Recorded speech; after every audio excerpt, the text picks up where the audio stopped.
Yes. తమిళనాడులో జరిగినటువంటి ఎన్నికలకు సంబంధించి కేవలం ఒక సౌత్ ఇండియాలోనే కాకుండా దేశవ్యాప్తంగా కూడా తమిళనాడు ఎన్నికల ఫలితాల మీద మొత్తం దేశవ్యాప్తంగా అన్ని రాజకీయ పక్షాలన్నీ కూడా ఎదురు చూస్తున్నాయి ఈ ఫలితాల కోసం. ఎందుకంటే ఇక్కడ ఎప్పుడూ లేని విధంగా తమిళనాడు చరిత్రలోనే ఒక త్రిముఖ పోటీ ఇప్పుడు ప్రస్తుతం జరుగుతున్నటువంటి పరిస్థితి. ఈ పోటీలో ఎవరు నెగ్గుతారు, ఎవరు ఏ పార్టీ అక్కడ అధికారంలోకి వస్తుంది, ఏ పార్టీ ప్రభావం ఏ పార్టీ మీద చూపిస్తుంది, ఈ మూడు పార్టీలు ఎవరికి లాభం చేకూరుస్తాయి, ఎవరికి నష్టం కలిగిస్తాయి అనేటువంటి లెక్కల్లో అన్ని పార్టీలు కూడా మునిగి తేలుతున్నాయి. ప్రస్తుతం ఇక్కడ తమిళనాడులో జరిగినటువంటి ఎన్నికల్లో అందరికంటే కూడా విజయ్ వైపు టీవీకే పార్టీ అధినేత, సినిమా హీరో, ఒక స్టార్ హీరోగా మాస్ ఇమేజ్ కలిగినటువంటి విజయ్ వైపు ఇప్పుడు మొత్తం దేశవ్యాప్తంగా అన్ని రాజకీయ పక్షాలు చూస్తున్నాయి. ఎందుకంటే తమిళనాడు రాజకీయాలు మొదటి నుంచి కూడా సినిమా రంగానికి రాజకీయాలకి ఒక అవినాభావ సంబంధం ఉందనే చెప్పాలి. అక్కడ ముఖ్యమంత్రులుగా ఆ పీఠాన్ని అధిరోహించాలన్నా కూడా, ఖచ్చితంగా అక్కడ ప్రజల మన్ననలు పొందాలన్నా కూడా సినిమా రంగానికి సంబంధించినటువంటి వారికే ఇప్పటి వరకు కూడా అక్కడ ముఖ్యమంత్రులుగా ఉన్నటువంటి పరిస్థితి ఉంది. అలాగే ఆ సినిమా రంగానికి సంబంధించినటువంటి ఆ కుటుంబాల నుంచి వారసులుగా వచ్చిన వారు కూడా ముఖ్యమంత్రిగా ఉన్న విషయం మనకి ప్రత్యేకంగా చెప్పుకోవచ్చు. డిఎంకే పార్టీకి సంబంధించిన అధినేతగా ఉన్నటువంటి ఎవరైతే కరుణానిధి ఉన్నారో ఆయన కూడా సినిమా రంగానికి సంబంధించినటువంటి ఒక రచయితగా ఉండి, ఒక విప్లవకారుడుగా ఉండి ఆయన డిఎంకే పార్టీకి సంబంధించినటువంటి అధినాయకుడిగా ఎన్నికై ఆ తర్వాత ఆయన ముఖ్యమంత్రి పార్టీని ముఖ్యమంత్రిగా ఆ పార్టీ అధినేతగా ముఖ్యమంత్రిగా ఆయన ఆ స్థానాన్ని అధిరోహించాడు. అయితే అప్పుడు ఎంజీఆర్ ఆ పార్టీలో ఒక మాస్ ఇమేజ్ కలిగినటువంటి ఎంజీఆర్ను కూడా ఆ పార్టీలో ఒక ప్రచారకర్తగా తీసుకొచ్చి అప్పట్లో డిఎంకే పార్టీ గెలుపొందినటువంటి పరిస్థితి. అయితే ఎంజీఆర్కి కరుణానిధికి విభేదాలు రావడంతో ఎంజీఆర్ పార్టీని వీడి కరుణానిధితో విభేదాలు వచ్చిన తర్వాత అన్నా డిఎంకే అంటే డిఎంకే పార్టీకి పోటీగా ఏఐడిఎంకే అనేటువంటి ఒక పార్టీని స్థాపించి ఆయన పార్టీని స్థాపించిన కొన్ని రోజుల్లోనే ముఖ్యమంత్రిగా ఆయన ఆ స్థానాన్ని అధిరోహించారు. వరుసగా 3 సార్లు ఆయన ముఖ్యమంత్రిగా అయినటువంటి పరిస్థితి. అయితే ఇప్పుడు ఎంజీఆర్ అటు సినిమా రంగంలో ఒక స్టార్ హీరోగా నెంబర్ 1 హీరోగా ఉన్న ఎంజీఆర్ ఆ తర్వాత పార్టీ పెట్టిన తర్వాత ముఖ్యమంత్రి అయ్యారు. ఆ తర్వాత ఎంజీఆర్ చనిపోయిన తర్వాత రాజకీయాల్లో కాస్త వెలితి ఏర్పడినటువంటి పరిస్థితి. అంటే అన్నాడీఎంకే పార్టీని నడిపేవారు లేక ఆయన స్థానంలో ఆయన సతీమణి కొంతకాలం పార్టీని నడిపారు, కానీ ఎక్కడ కూడా ఆ పార్టీ మనుగడ సాధించలేనటువంటి పరిస్థితి అయితే ఉంది. అయితే ఇప్పుడు ఎంజీఆర్ వారసురాలుగా జయలలిత పార్టీకి సంబంధించినటువంటి బాధ్యతలను ఎప్పుడైతే ఆమె తీసుకున్నారో ఆ తర్వాత ఆమె పార్టీని ఘన విజయం సాధించేలా చేసి ఆమె కూడా ముఖ్యమంత్రిగా అయ్యారు. జయలలిత కూడా ఒక హీరోయిన్గా నటించారు. అప్పట్లో ఎంజీఆర్తో కలిసి అనేక సినిమాల్లో కూడా నటించారు. అలాగే తెలుగు సినిమాల్లో ఎన్టీఆర్ లాంటి అగ్ర హీరోలతో కూడా నటించినటువంటి పరిస్థితి. సో జయలలిత కూడా ఒక స్టార్ హీరోయిన్ ఇమేజ్ ఉన్నటువంటి జయలలిత అక్కడ ఒక మాస్ లీడర్గా ఎదిగినటువంటి పరిస్థితి. సో అటు కరుణానిధికి జయలలితకు మధ్య జరిగినటువంటి ఆ పోరు ఆ 2 పార్టీలు ఇద్దరు నేతల మధ్య జరిగినటువంటి ఆ పోటీ కూడా మనం గత కొన్ని దశాబ్దాలుగా చూస్తూ వచ్చాం. అయితే ఇప్పుడు జయలలిత మరణం తర్వాత అలాగే కరుణానిధి మరణం తర్వాత కూడా కరుణానిధి వారసుడుగా స్టాలిన్ రావడం జరిగింది. డిఎంకే పార్టీని ఆయన అధిరోహించడం, ఆ పార్టీకి సంబంధించిన అగ్రనేతగా గత ఎన్నికల్లో డిఎంకేకి బంపర్ మెజారిటీ ఇచ్చారు. అదేవిధంగా జయలలిత మరణం తర్వాత ఆమె వారసుడుగా ఎవరు కూడా రాలేనటువంటి పరిస్థితి.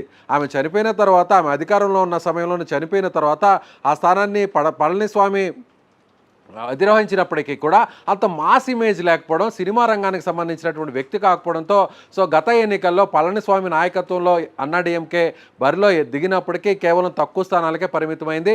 డిఎంకే కరుణానిధి వారసుడిగా స్టాలిన్ ఉన్నాడు కాబట్టి స్టాలిన్కి అందరూ కూడా పట్టం కట్టారు. అయితే ఇప్పుడు జయలలిత సంబంధించినటువంటి ఆ స్థానాన్ని అధిరోహించడానికి ఎవరున్నారు? డిఎంకే పార్టీకి సంబంధించిన కరుణానిధి వారసుడిగా స్టాలిన్ ఉన్నారు. ఓకే, మరి అన్నాడీఎంకే పార్టీకి సంబంధించిన వారసుడిగా ఎవరున్నారంటే ఎవరు లేరనే చెప్పాలి. అయితే ఇప్పుడు అందుకే టీవీకే పార్టీ అధినేతగా ఎప్పుడైతే విజయ్ బరిలోకి దిగారో, ఎప్పుడైతే విజయ్ పార్టీని స్థాపించి ఆయన ఎన్నికల ప్రచారాన్ని నిర్వహించి పోటీగా సింగిల్గా ఆయన బరిలోకి దిగారో ఇప్పుడు అందరూ కూడా ఆయన వైపే చూస్తున్నటువంటి పరిస్థితి. ముఖ్యంగా విజయ్ వైపు యువ ఓటర్లు, కొత్తగా ఎన్రోల్ చేసుకున్నటువంటి ఓటర్స్ కావచ్చు, అలాగే ముఖ్యంగా మహిళలు, ఈ ఇద్దరు కూడా ఆ కుటుంబాలకు సంబంధించి చాలా కీలకమనే చెప్పాలి. ఎక్కడైనా కూడా ఒక కుటుంబంలో ఒక 5 ఓట్లు ఉంటే లేదా 4 ఓట్లు ఉంటే ఆ కుటుంబంలో ఉన్నటువంటి యూత్ ఓటర్స్ ఎప్పుడైతే ఆ కుటుంబం మీద ప్రెషర్ తీసుకొస్తారో, అంటే వాళ్ళ తండ్రి మీద లేదా తల్లి మీద, కుటుంబ సభ్యుల మీద ప్రెషర్ తీసుకొచ్చి ఈసారి తమ అభిమాన హీరోకి ఓటు వేయాలి, విజయ్కి ఓటు వేయాలి అనే విధంగా ఒత్తిడి తీసుకొని వస్తున్నట్టుగా తెలుస్తుంది. అలాగే మహిళలు కూడా విజయ్ ఇచ్చినటువంటి వాగ్దానాలు, విజయ్ ఇచ్చినటువంటి హామీల మేరకు ముఖ్యంగా జయలలిత వారసుడిగా విజయ్ని కొంతమంది చూస్తున్నారు. కాబట్టి విజయ్ వైపు చాలామంది మహిళలు కూడా చూశారు. అలాగే విజయ్కి కూడా పెద్ద ఎత్తున మహిళలు ఓట్లు వేశారు.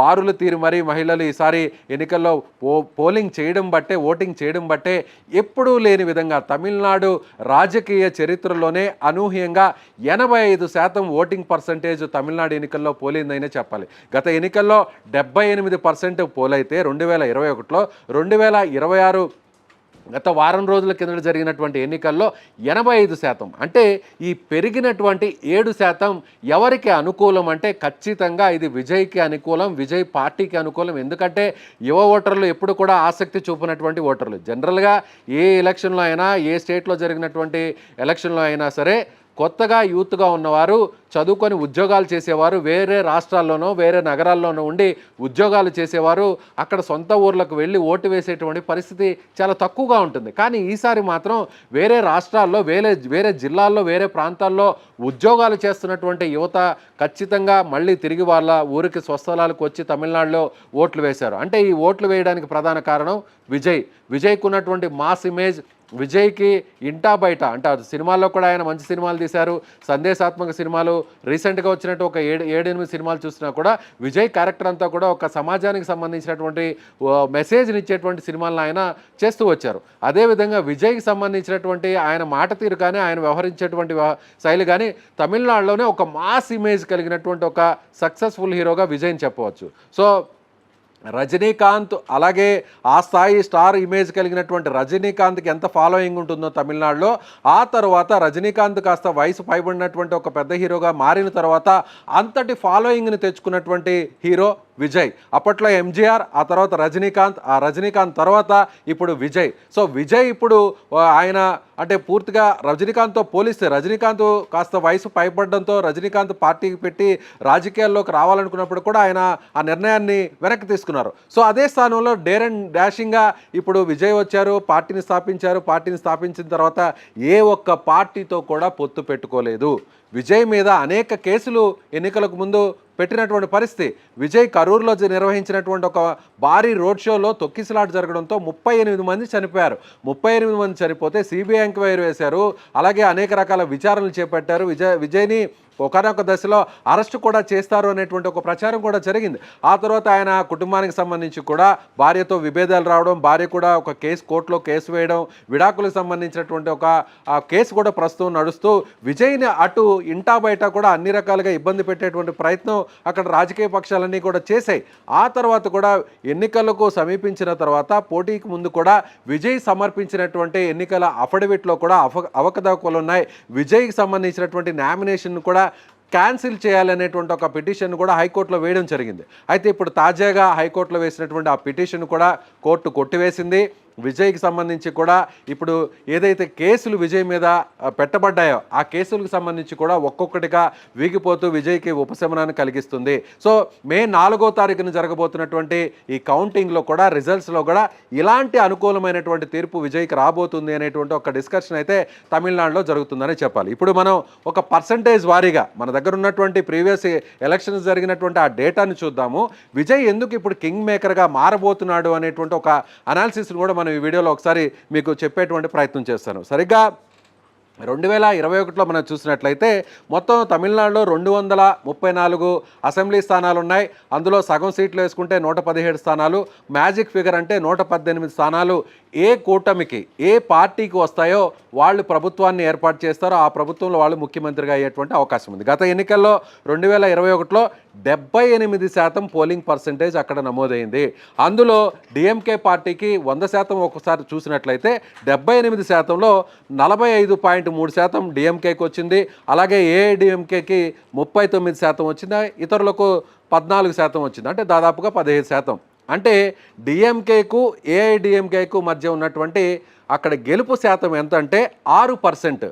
6% తేడాతోనే భారీ విజయాన్ని అక్కడ సాధించింది డిఎంకే పార్టీ. డిఎంకే పార్టీకి వచ్చినటువంటి సీట్లని, డిఎంకే పార్టీ అంటే డిఎంకే కూటమిలో చూసినట్లయితే డిఎంకే పార్టీ, కాంగ్రెస్ పార్టీ, వామపక్షాలు, ఇతర తమిళనాడులో ఉన్నటువంటి చిన్న చిన్న పార్టీలన్నీ కలుపుకొని ఒక కూటమిగా ఏర్పాటై అక్కడ డిఎంకే పార్టీకి వచ్చినటువంటి స్థానాలు చూసినట్లయితే ఆ కూటమికి 133 స్థానాలు వచ్చాయి. అంటే బంపర్ మెజారిటీ వచ్చింది. 1/3% అక్కడ ఆ పార్టీకి గత ఎన్నికల్లో వచ్చాయి. ఇక అన్నా డిఎంకే పార్టీకి జయలలిత మరణం తర్వాత జరిగినటువంటి ఎన్నికలు కావడంతో అక్కడ ఆ పార్టీని నడిపించేటువంటి నాయకత్వం లేకపోవడంతో ఆ నాయకత్వ లేమితో డిఎంకే పార్టీకి కేవలం 65 సీట్లు మాత్రమే వచ్చినటువంటి పరిస్థితి. అంటే ఇప్పుడు 6% తేడా గత ఎన్నికల్లో స్పష్టంగా కనిపించింది.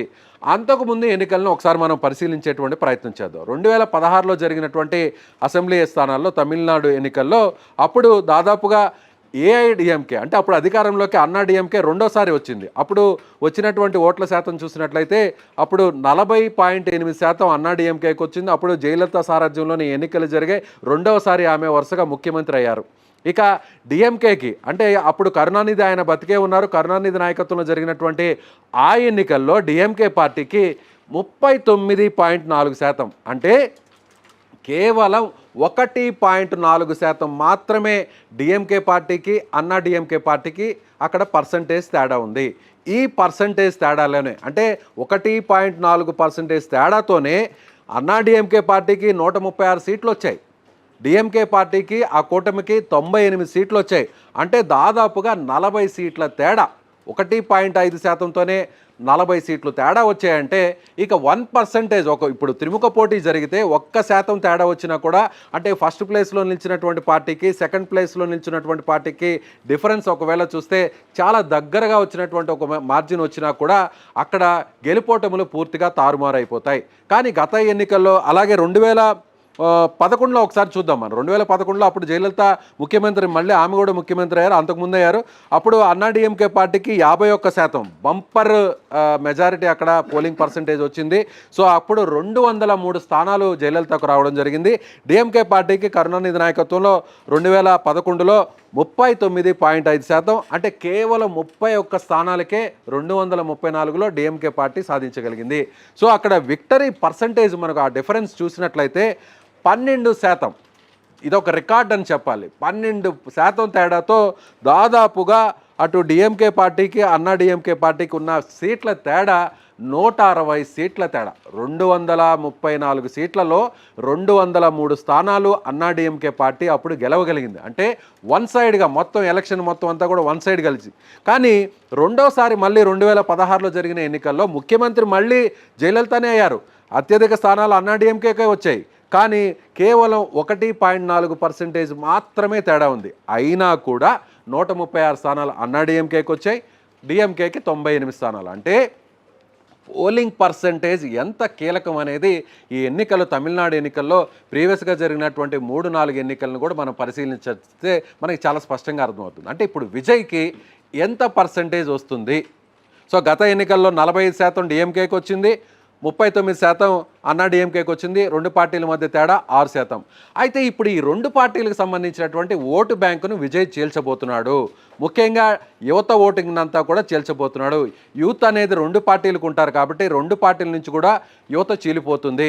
అలాగే ముఖ్యంగా మహిళల ఓట్లు అంటే ప్రధానంగా చూసినట్లయితే అన్నా డిఎంకేకి మొదటి నుంచి కూడా జయలలిత ఉన్నారు కాబట్టి జయలలితకు సంబంధించి కూడా మహిళలు ఎక్కువగా ప్రజాదరణ చూపిస్తారు కాబట్టి సో జయలలితకు కాస్త ఎక్కువగా మహిళల ఓట్ల పర్సంటేజ్ ఉండేది. కానీ జయలలిత ఇప్పుడు లేకపోవడం వల్ల అన్నా డిఎంకేకి ఆ మైనస్ పడుతుంది.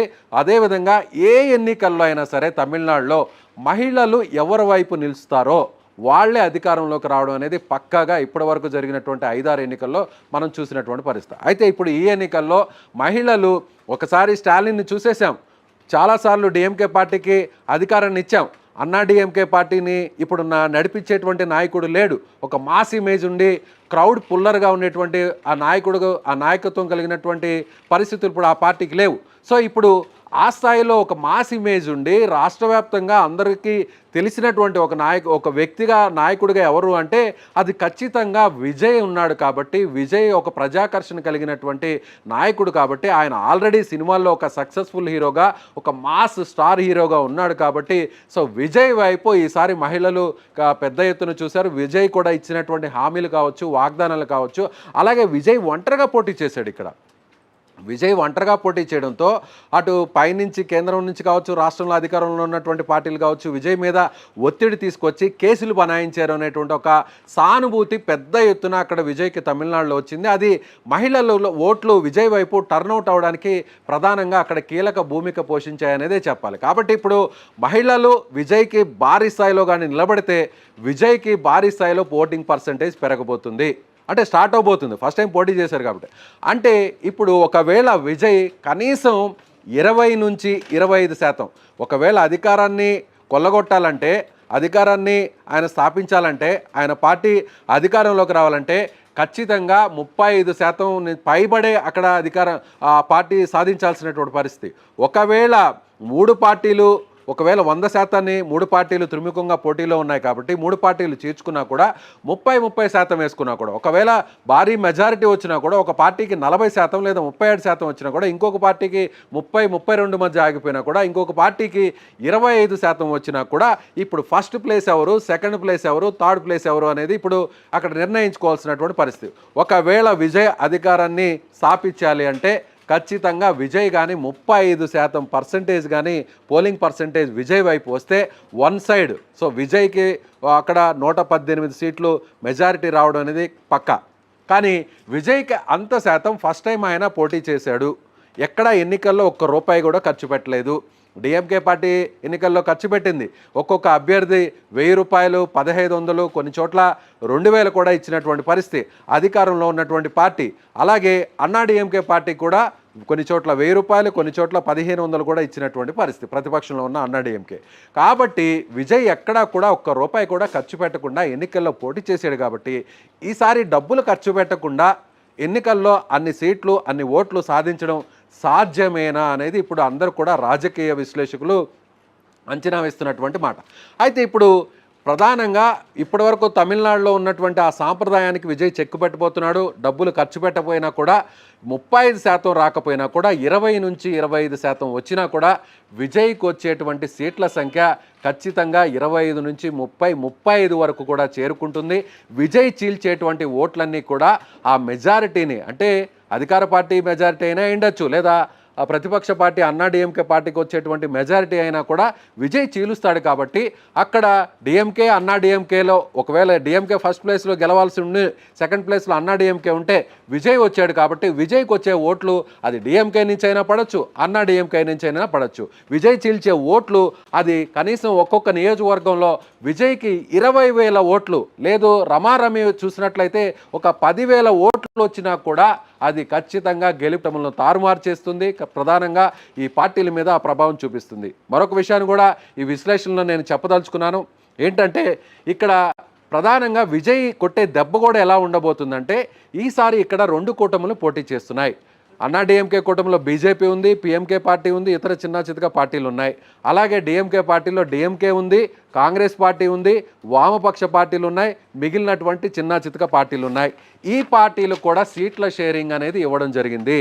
234 స్థానాల్లో డిఎంకే పోటీ చేసిన స్థానాలు 176 మాత్రమే. అన్నా డిఎంకే పోటీ చేసిన స్థానాలు 172 మాత్రమే. కాంగ్రెస్ పార్టీ డిఎంకేకి 28 సీట్లు ఇచ్చింది, డిఎండికేకు 10 సీట్లు ఇచ్చింది, సిపిఐకు 5 సీట్లు ఇచ్చింది, సిపిఎంకు 5 సీట్లు ఇచ్చింది.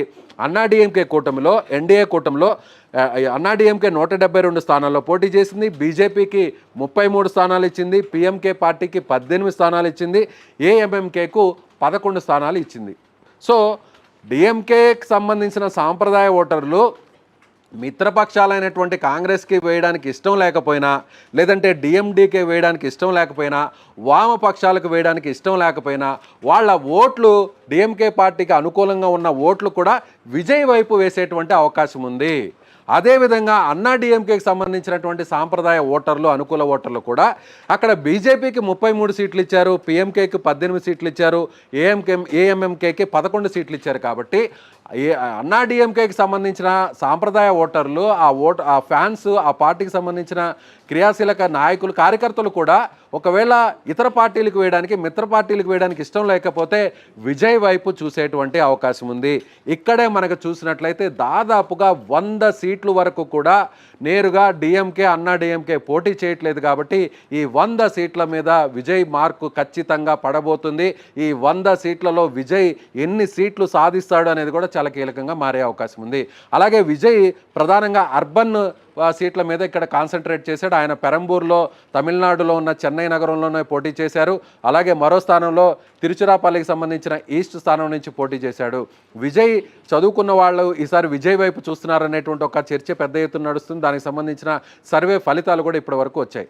అదే జరిగితే గత ఎన్నికల్లో చెన్నై మహానగరంలో ఉన్నటువంటి మొత్తం సీట్లు 22. 22కి 22 గత ఎన్నికల్లో డిఎంకే క్లీన్ స్వీప్ చేసింది అక్కడ. అయితే ఈసారి అక్కడ మళ్ళీ విజయ్ పోటీ చేస్తున్నాడు. కాబట్టి అలాగే గతంలో డిఎంకేకి సంబంధించిన ఇద్దరు కూడా, ఉదయనిధి స్టాలిన్ కావచ్చు, తండ్రి స్టాలిన్ కావచ్చు, ఇద్దరు కూడా చెన్నై నగరం నుంచే పోటీ చేశారు. కాబట్టి దాని ప్రభావం చెన్నై నగరంలో ఉన్న మిగతా సీట్ల మీద పడి క్లీన్ స్వీప్కు కారణమైంది. ఇప్పుడు విజయ్ అదే చేయబోతున్నాడా? అలాగే తిరుచిరాపల్లి కూడా 10 నుంచి 8 సీట్లు ఉన్నాయి. అక్కడ కూడా విజయ్ అక్కడ దుందుబి మోగించబోతున్నారు అంటున్నారు. అలాగే మదురైలో కూడా విజయ్కి సంబంధించినటువంటి పార్టీకి అనుకూలంగా వచ్చేటువంటి అవకాశాలు ఉన్నాయంటున్నారు. కోయంబత్తూరుకి సంబంధించి కూడా ఆ నగరంలో కూడా విజయ్కి అనుకూలంగా రాబోతున్నాయంటున్నారు. ఇక సేలం అలాగే మదురై ఇతర ప్రాంతాల్లో కూడా రమారమి సగం సీట్లలో కూడా విజయ్ హవా కనిపించేటువంటి అవకాశం ఉంది. ఇలా ఎట్లా చూసుకున్నా కూడా విజయ్కి కనీసం ఒక 25 సీట్లు కానీ వస్తే ఖచ్చితంగా అక్కడ హంగు అనేది వస్తుంది. ఆ హంగులో విజయ్ కింగ్ మేకర్గా మారబోతున్నారు. విజయే సీఎం కాబోతాడు. విజయ్ ఎవరికి సపోర్ట్ చేస్తే ఆ పార్టీ అధికారంలోకి వస్తుంది. కాబట్టి విజయ్ ఖచ్చితంగా సీఎం స్థానాన్ని డిమాండ్ చేసేటువంటి అవకాశం ఉంది. నెంబర్ 1 ప్లాన్ ఏ అంటే పూర్తి స్థాయిలో ప్రజలంతా విజయ్ వైపు నిల్చుంటే విజయ్కే ఓట్లు వేస్తే విజయ్కి 35 పైబడి పోలింగ్ పర్సంటేజ్ నమోదైతే విజయ్ పార్టీయే పూర్తి స్థాయిలో ఏకపక్షంగా అధికారంలోకి వస్తుంది. ప్లాన్ బి, 2 పార్టీలను చీల్చి విజయ్ ఒకవేళ రెండో స్థానానికి పరిమితమైనా కూడా విజయ్కి ఖచ్చితంగా ఎవరైతే కూటమి ఉంటారో అన్నా డిఎంకే లాంటి కూటమి విజయ్కి సపోర్ట్ చేస్తారు. కాబట్టి విజయ్ మళ్ళీ అక్కడ ప్లాన్ బిలో కూడా సీఎం అయ్యేటువంటి అవకాశం ఉంది. ఇక ప్లాన్ సిలో కూడా హంగ్ వచ్చి డిఎంకేకి ఒకవేళ ఎక్కువ సీట్లు వచ్చినా, అన్నా డిఎంకేకి ఒకవేళ ఎక్కువ సీట్లు వచ్చినా అధికారాన్ని స్థాపించేటువంటి ఆ మ్యాజిక్ ఫిగర్కు దగ్గరలో ఆగిపోతే అప్పుడు ఆ కూటమిలు కూడా అధికారాన్ని చేపట్టే అవకాశం లేకపోతే ఖచ్చితంగా విజయ్ సపోర్టింగ్ వాళ్ళకి అవసరం ఉంటుంది. అప్పుడు కూడా విజయ్ సీఎం సీట్ని డిమాండ్ చేసేయచ్చు.